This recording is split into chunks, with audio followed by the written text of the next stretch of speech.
తమిళనాడు ముఖ్యమంత్రి జయలలిత గారి మృతి ఒక్క తమిళనాడు రాష్ట్రానికే కాక యావత్ దేశానికి తీరని లోటు. దక్షిణాది భాషా చిత్రాలలో నటించి గొప్ప నటిగా పేరు తెచ్చుకున్నారు. ఒక సినీ హీరోయిన్ అమ్మగా ప్రజలందరి అభిమానాన్ని చూరగొనడం ఒక్క జయలలిత గారికే సాధ్యపడింది. రాజకీయంగా అనేక ఆటుపోట్లకు ఎదురు నిలిచి ధీర వనితగా మహిళలందరికీ ఆదర్శప్రాయంగా నిలిచారు.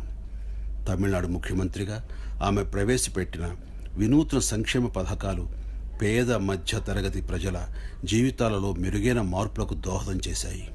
ముఖ్యంగా తమిళనాడులో సామాజిక న్యాయం చేయడానికి గాను రిజర్వేషన్ల కోటాను 69% పెంచడానికి ఆమె చొరవ తీసుకున్నారు. తమిళనాడు చట్టం రూపొందించి దానిని పార్లమెంటు ద్వారా 9వ షెడ్యూల్లో చేర్చడానికి జయలలిత గారు చేసిన కృషి అనన్య సామాన్యం.